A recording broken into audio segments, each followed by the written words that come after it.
अगर आप उर्दू के स्टूडेंट हैं और इस बार यूपी टेट सन 2021 देने जा रहे हैं तो ये वीडियो आपके लिए बहुत ही ज़्यादा अहम है। इस वीडियो में हम लोग उर्दू की प्रैक्टिस सेट को डिस्कस करेंगे जो कि यूपी टेट के क्वेश्चन पेपर के ऐन मुताबिक होगा, यानी कि इससे आप लोगों को ये अंदाज़ा हो जाएगा कि यूपी टेट में उर्दू के कैसे सवाल आते हैं, किस लेवल के क्वेश्चन होते हैं, कहाँ कहाँ से ज़्यादा सवाल पूछे जाते हैं। तो चलिए शुरू करते हैं। पहला सवाल आपके सामने है जिसमें ये कहा जा रहा है कि काली शलवार अफसाना है, किसका अफसाना है? कृष्णचंद्र का, राजेंद्र सिंह बेदी का, प्रेमचंद का या फिर सादत हसन मंटू का? तो काली शलवार ये अफसाना सादत हसन मंटू का है। सादत हसन मंटू ने बहुत सारे अफसाने लिखे जिसमें ठंडा गोश्त बहुत ही ज़्यादा मशहूर है। इसकी वजह से इन पर फहश नगारी का मुकदमा चला था। और टूबा टेक सिंह एक अफसाना भी इन्होंने लिखा था जो कि हिंदुस्तान और पाकिस्तान के बंटवारे पर मबनी था। अगला सवाल यह है कि गज़ल एक नीम वहशी सिनफ़े सुखन है, ये कौल किसका है? कलीमुद्दीन अहमद का है, मोहम्मद हसन का है, गोपीचंद नारंग का या फिर उनवान चिश्ती का?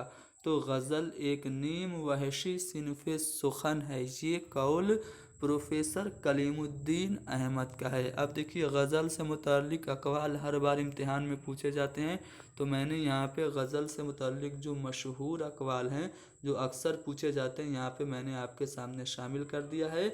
और आपको दिखा दूँ कि यहाँ पे गज़ल जितनी बदनाम है उतनी ही मुझे अज़ीज़ है। ये जो कौल है रशीद अहमद सिद्दीकी का है। इन्हीं का कौल है कि गज़ल उर्दू शायरी की आबरू है। इसके अलावा रशीद अहमद सिद्दीकी के कुछ और अक़वाल आप लोग देख सकते हैं। इनका कहना यह है कि गज़ल शायरी नहीं तहज़ीब भी है।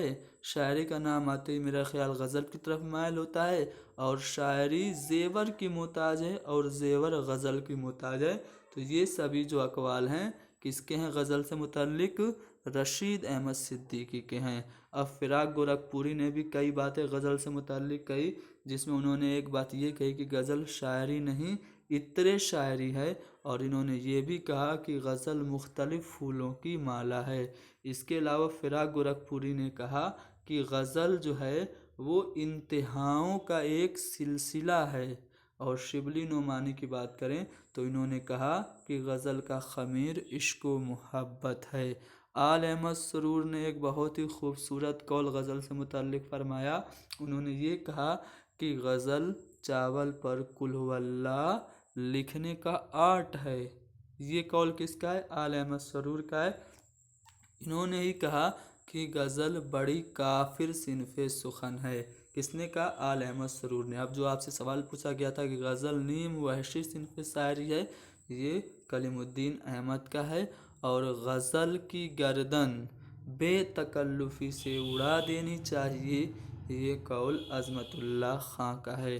तो इतने में से एक सवाल आपका गज़ल से मुताल्लिक़ ज़रूर पूछेगा, आप लोग इसको ज़रूर ध्यान से देख लीजिएगा। इसकी मैं PDF अपने टेलीग्राम चैनल पे डाल दूंगा, जिसकी लिंक आप लोगों को डिस्क्रिप्शन में मिलेगी। वहाँ से आप PDF डाउनलोड कर सकते हैं और प्रैक्टिस कर सकते हैं। चलिए, अंजुमन तरक्की पसंद मुसन्निफ़ीन की बुनियाद कहाँ डाली गई? अब देखिए यहाँ सवाल से एक जवाब आपको मिल गया कि तरक्की पसंद मुसन्निफ़ीन की बुनियाद कब डाली गई? 1935 में। कहाँ डाली गई? लंदन में। अब लंदन में कुछ हिंदुस्तानी स्टूडेंट्स रहते थे जिसमें सज्जाद ज़हीर, मुल्क राज आनंद, डॉक्टर ज्योति घोष वगैरह थे। इन्होंने क्या किया? अंजुमन तरक्की पसंद मुसन्निफ़ीन की बुनियाद डाली। ठीक है। और इस तरक्की पसंद मुसन्निफ़ीन की जो पहली कुल हिंद कॉन्फ्रेंस हुई थी वो कहाँ पे हुई थी? लखनऊ में हुई थी, जिसकी सदारत किसने की थी? मुंशी प्रेमचंद ने। कब हुई थी? 1936 में हुई थी। चलिए, पंडित दिया शंकर नसीम ने शायरी की किस सिनफ में बहुत ही ज़्यादा शोहरत पाई? तो पंडित दिया शंकर नसीम मसनवी लिखा करते थे। मसनवी में वो बहुत ही ज़्यादा मशहूर हुए। इनकी बहुत ही मशहूर जो मसनवी है वो गुलजार नसीम है, जो कि मीर हसन की मसनवी सहरुल बयान के जवाब में लिखी गई थी। ठीक है। अब देखिए आगे बढ़ते हैं अगले सवाल पे। उर्दूए मुअल्ला खतूत का मजमुआ किसका है। अब देखिए आपसे पूछता है कि उर्दूए मुअल्ला क्या है, तो उर्दूए मुअल्ला ये खतूत का मजमुआ है मिर्ज़ा गालिब का। ठीक है, ऊदे हिंदी और उर्दूए मुअल्ला ये दोनों खतूत के मजमुए किसके हैं, मिर्ज़ा गालिब के हैं। ठीक है, गुबार खातिर ये खतूत का मजमुआ है किसका है, हमारे पहले जो एजुकेशन मिनिस्टर थे मौलाना अबुल कलाम आज़ाद का। ठीक है, मन आनम ये खतूत का मजमुआ है किसका है, तो ये खतूत का मजमुआ आपका है, कौन है उनका नाम है, एक सेकेंड मैं याद नहीं कर पा रहा हूँ, हाँ हसरत मोहानी का है। ठीक है, इसके अलावा आपके और भी बहुत सारे खतूत के मजमुए हैं जिससे मुतालिक मैंने एक वीडियो अपलोड किया है, आप लोग यूट्यूब पे सर्च करके उसे देख सकते हैं। चलिए आगे बढ़ते हैं अगले सवाल पे। अगले सवाल में ये पूछा जा रहा है कि दर्ज झेल में हाल ही की तनकीदी तख्लीक कौन है। ठीक है, उर्दू की पहली जो तनकीदी किताब मानी जाती है वो हाल ही की ही मुकद्दमे शेर व शायरी मानी जाती है, यानी कि मुकद्दमे शेर व शायरी हाल ही की तनकीदी किताब है। जबकि हयात सादी, हयात जावेद और यादगार गालिब ये तीनों जो हैं वो सवानही किताबें। हयात सादी शेख सादी की सवान हयात, हयात जावेद सर सैयद की और यादगार गालिब मिर्ज़ा गालिब की सवान हयात है। अगला सवाल ये रहा, कुनूती शायर की हैसियत से कौन मशहूर है, तो कुनूती शायर किसे कहते हैं, मीर तकी मीर को कहते हैं। मीर तकी मीर को और भी बहुत सारे अलकाब दिए गए हैं जिनमें उनको खुदाए सुखन भी कहा जाता है, ना खुदाए सुखन कहा जाता है, सरताज शुराए उर्दू कहा जाता है, रेख्ता गोयान हिंद का उस्ताद आज़म कहा जाता है, शायर बेदिमाग और फितने बेरोज़गारी। ये सभी अलकाब किसके हैं, मीर तकी मीर के हैं। ठीक है, अब देखिए आगे बढ़ते हैं अगले सवाल पे। उर्दू में सबसे पहले ज्ञानपीठ अवार्ड किसको मिला, तो उर्दू में 4 लोगों को ज्ञानपीठ अवार्ड मिला। ठीक है, सबसे पहले फिराक गोरखपुरी को मिला। ठीक है, उसके बाद अली सरदार जाफरी को मिला। ठीक है, उसके बाद जो तीसरा मिला वो कुरतुलैन हैदर को मिला। कुरतुलैन हैदर जो हैं, कुरतुलैन हैदर ये पहली औरत थी जिनको ज्ञानपीठ अवार्ड मिला। उसके बाद जो चौथा अवार्ड मिला वो शहरयार को मिला। अगला सवाल ये रहा आपके सामने जिसमें ये एक शेर दिया गया है, ये किसका शेर है आपसे पूछा जा रहा है कि उन्हें अपना नहीं सकता मगर इतना भी क्या कम है कि कुछ मुद्दत हंसी ख्वाबों में खोकर जी लिया मैंने। अच्छा शेर है, किसका शेर है आपको बताना है। एक नाकाम आशिक की ये दास्तान है, इसमें भावनाएं हैं।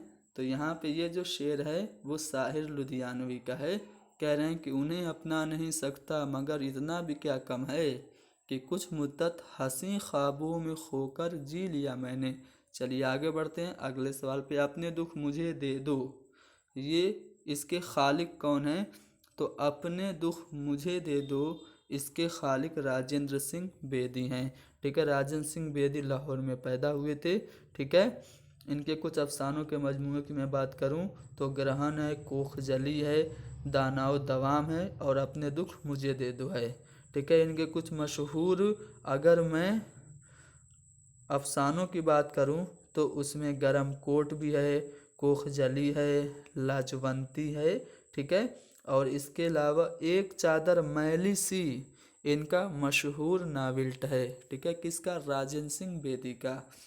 अगला सवाल की उर्दू ब्रज भाषा से निकली और शाहजहां के अहद में तकमील को पहुंची, ये किसका कौल है, तो ये मोहम्मद हुसैन आज़ाद का कौल है। उर्दू के आगाज़ व इर्तिका से मुतल्लिक सवाल पूछा जाता है। कल ही मैंने एक वीडियो अपलोड की है, आप लोग उर्दू के आगाज़ व इर्तिका से मुतल्लिक उस वीडियो को देख लीजिए, इससे मुतल्लिक सारी जानकारी आपको मिल जाएगी। अगला सवाल है कि सोज़े वतन ये किसकी तख्लीक है, तो सोज़े वतन जो है ये अफसानों का मजमूआ है, किसके, प्रेमचंद के। कब शाया हुआ था, 1908 में। इस अफसाने के मजमूए को अंग्रेज़ों ने जब्त कर लिया था। पूछा जाता है प्रेमचंद का वो कौन सा अफसानों का मजमूआ है जिसे अंग्रेज़ों ने जब्त कर लिया था, तो सोज़े वतन है। उर्दू का मौलिदो मस्कन पंजाब है, ये किसका नज़रिया है, तो महमूद शिरानी ने एक किताब लिखी जिसका नाम था पंजाब में उर्दू। उस किताब में इन्होंने ये साबित करने की कोशिश की कि उर्दू की पैदाइश पंजाब में हुई। तो उर्दू का मौलिदो मस्कन पंजाब में। ये हाफिज़ महमूद शिरानी का नज़रिया है। मसूद हुसैन खां का नज़रिया क्या है? इनका मानना यह है कि दिल्ली और कुर्बो जवार में उर्दू पैदा हुई। मोहम्मद हुसैन आज़ाद का नज़रिया भी मैंने आपको बताया कि उर्दू ब्रज भाषा से निकली। सैयद सुलेमान नदवी का मानना यह है कि उर्दू सिंध में पैदा हुई। चलिए, उर्दू सिंध में पैदा हुई है किसका नज़रिया? आपसे पूछ ही दिया तो मैंने अभी बताया। ये नज़रिया जो है ये सैयद सुलेमान नदवी का है। ठीक है, ये सभी टेट में पूछे गए सवालात हैं। चलिए यहाँ पे देखिए, एक और सवाल आ गया। कहा इसमें जा रहा है कि कुछ दिनों बाद मैं यहाँ से चला जाऊँगा। इस जुमले में ज़माना जो है वो कौन सा है? हाल, माज़ी, मुस्तकबिल या फिर कोई नहीं। कह रहा है कुछ दिनों बाद मैं यहाँ से चला जाऊँगा, यानी कि फ़िलहाल नहीं, कुछ दिनों बाद, यानी कि फ्यूचर में, आइंदा ज़माने में। और आइंदा ज़माने को उर्दू में मुस्तकबिल कहा जाता है। तो ये जो ज़माना है वो मुस्तकबिल में है। अगला सवाल है कि इसमें कौन सा जुमला फ़ेल माजी का है? वो सोएगा, ये तो फ्यूचर है। वो सो रहा है, ये तो आपका क्या है? प्रेजेंट है। वो सोना चाहता है, यह भी प्रेजेंट है, लेकिन वो सो रहा था। वो सो रहा था, ये गुजरे हुए ज़माने की बात हो रही, यानी कि ये फ़ेल माजी हो गया। तो यहाँ पे हमारा डी वाला ऑप्शन सही हो गया। अगला सवाल कि तुर्श का जिद क्या होगा? तुर्श माने क्या होता है? खट्टा क्या होता है। और तुर्श का उल्टा क्या हो जाएगा? यानी खट्टा का उल्टा मीठा, और मीठा को क्या कहते हैं? शीरीं कहते हैं। तो तुर्श का जिद हो गया शीरीं। अब देखिए, जिद यानी कि मुतज़ाद अल्फाज अक्सर आपसे पूछा जाता है, तो मुतज़ाद अल्फाज समझते हैं ना, अंग्रेज़ी में जिसे अपोजिट कहा जाता है, एंटोनिम्स। अब कुछ यहाँ पे अहम अल्फाज हैं जिनका मैं आपको अपोजिट बता देना चाहता हूँ। जैसे उल्फत मतलब मोहब्बत होती है, इसका उल्टा नफ़रत हो गया। इकरार यानी कि कबूल करना, इसका इनकार, मना करना। इब्तिदा शुरुआत, इंतहा यानी कि समाप्ति। उसके बाद इत्तेफाक, उसका उल्टा क्या हो जाएगा? निफाक हो जाएगा। इत्तिहाद, इसका इंतशार हो जाएगा। ठीक है, ये सभी अहम है, इनसे अक्सर पूछा जाता है। जैसे आपसे पूछ देगा कि अर्ज का अपोजिट यानी कि मुतज़ाद या जिद क्या है, तो आपका जवाब होगा अर्ज मतलब ज़मीन, और समा मतलब आसमान। ठीक है, इफ़रात का क्या हो जाएगा? किल्लत। ठीक है, कहते हैं ना बहुत चीज़ें इफ़रात हैं यानी बहुत ज़्यादा हैं, तो उसका उल्टा किल्लत यानी कि चीज़ों की कमी है। ठीक है, बहर का हो जाएगा बर, और बगावत का अतात। पेश का क्या हो जाएगा? कमी। पीरी मतलब बुढ़ापा होता है, उसका उल्टा जवानी हो जाएगा। तकब्बुर का मतलब क्या होता है? घमंड, उसका उल्टा इनकिसार हो जाएगा। ठीक है, जुज़ मतलब होता है थोड़ा सा टुकड़ा, और उसका उल्टा कुल हो जाएगा। हुस्न मतलब होता है खूबसूरत, उसका उल्टा कबा हो जाएगा। पस्ती मतलब नीचा, और बुलंदी मतलब ऊंचा, तो पस्ती का उल्टा क्या हो जाएगा? बुलंदी। उसके बाद तौकीर का उल्टा तहकीर हो जाएगा। तलखी का शीरी हो जाएगा। कहर का महर हो जाएगा। खंदा का गिरिया। खैर का शर, और ईमान का कुफ्र। आगाज़ का अंजाम। अरजानी का गिरानी। अमानत का ख़यानत। अमीर का फ़कीर। आबनाए का खाकनाए। आका का गुलाम हो जाएगा। ठीक है, अब भाटा का जवार हो जाएगा। जवार भाटा आप लोगों ने सुना होगा। तरक्की का क्या हो जाएगा? तनज़्ज़ुली, यानी प्रमोशन का डिमोशन। ठीक है, तरक्की का उल्टा तनज़्ज़ुल, ये इंपॉर्टेंट है, अक्सर पूछा जाता है। ताख़ीर का क्या हो जाएगा? ताजील। ताजील मतलब जल्दी करना, हरी। ठीक है, तारीफ़ का मुज़म्मत हो जाएगा। सखावत का बुख्ल होगा। शादी का गम। जन्नत का दोज़ख। जाहिल का आलिम। हकीकत का उल्टा मजाज होगा। हज़र का सफ़र हो जाएगा। खादिम का मखदूम। हरकत का सुकून हो जाएगा।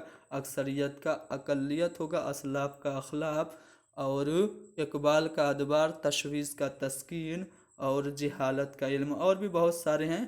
ठीक है, पीडीएफ आप लोगों को वहाँ पे मिल जाएगी। कहाँ पे मिलेगी? हमारे टेलीग्राम चैनल पे आप लोग इसको देख लीजिएगा। चलिए आगे बढ़ते हैं। गज़ल में मतला और मक्ता के दरमियान के अशार को क्या कहते हैं? ठीक है, मान लीजिए कोई एक गज़ल है। ठीक है, इस तरह से उसके अशार हैं। तो पहला जो शेर होता है ये तो मतला होता है।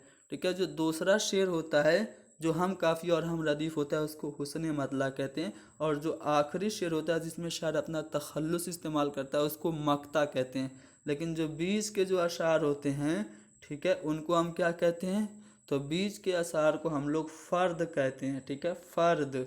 तो यहाँ पे गज़ल में मतला और मक्ता के दरमियान के अशार को फ़र्द कहा जाता है, ठीक है। और गज़ल का सबसे अच्छा और मकबूल तरीन जो शेर होता है उसे क्या कहते हैं, ठीक है। कोई गज़ल है उसका सबसे अच्छा शेर, जैसे मोमिन का एक शेर है कि तुम मेरे पास होते हो गोया जब कोई दूसरा नहीं होता। तो ये उनकी जो गज़ल है उसका सबसे अच्छा और सबसे ज़्यादा मशहूर शेर है। तो इसलिए इसको क्या कहेंगे, इसको बैतुल गज़ल या फिर शाह बैत कहेंगे। तो गज़ल का सबसे अच्छा शेर बैतुल गज़ल कहलाता है, ठीक है। चलिए आगे बढ़ते हैं। मुज़क्कर की निशानदेही करनी है तो मुर्गी, लड़की, शीरनी और दही। इसमें मुज़क्कर कौन है, तो मुर्गी मुअन्नस है, लड़की भी मुअन्नस है, शीरनी भी मुअन्नस है, लेकिन दही देखने में मुअन्नस लग रहा है लेकिन ये मुज़क्कर है, ठीक है। एक मुअन्नस इसमें चुनना है, ठीक है। सिर्फ एक मुअन्नस लिखिए। तो यहाँ पे देख सकते हैं बकरा, ये तो आपका मुज़क्कर हो गया, ठीक है। बैल भी मुज़क्कर हो गया, आदमी भी मुज़क्कर, मुर्गी आपकी मुअन्नस हो गई, ठीक है। आ रहा है समझ में। तो यहाँ पे हमने कुछ अहम सवालात जो कि यूपी टेट के पॉइंट ऑफ व्यू से इम्पोर्टेंट डिस्कस की। अब देखिए मैं आपको बता दूं, यहाँ पे आप लोग देख सकते हैं कि मैंने कुछ चीज़ें यहाँ पे शामिल नहीं की जो यूपी टेट में आती हैं। कौन कौन सी चीज़ें, तो मैंने एक तो पैसेज नहीं शामिल किया है। पैसेज से 2 या 3 सवाल आते हैं, ठीक है। तो पैसेज के लिए मैं अलग से एक वीडियो बना दूंगा जिसमें आप लोगों को समझा दूंगा कि कम वक्त में कैसे पैसेज को हल किया जाता है, उसकी ट्रिक मैं बता दूंगा। और पेडागोजी मैंने यहाँ पे शामिल नहीं किया। पेडागोजी के भी 1 या 2 सवाल आते हैं। तो अगर आप लोग हमारी सीटेट की क्लास कर रहे हैं तो पेडागोजी में आपको दिक्कत तो बिल्कुल होगी ही नहीं। तो यहाँ पे आज के लिए इतना ही बस। उम्मीद करता हूँ कि ये उर्दू का जो प्रैक्टिस सेट है आप लोगों को पसंद आया है। पसंद आया है तो वीडियो को लाइक करें, शेयर करें और हर एक उर्दू के तालिब इल्म तक इस वीडियो को पहुँचा दीजिए। Thank you very much.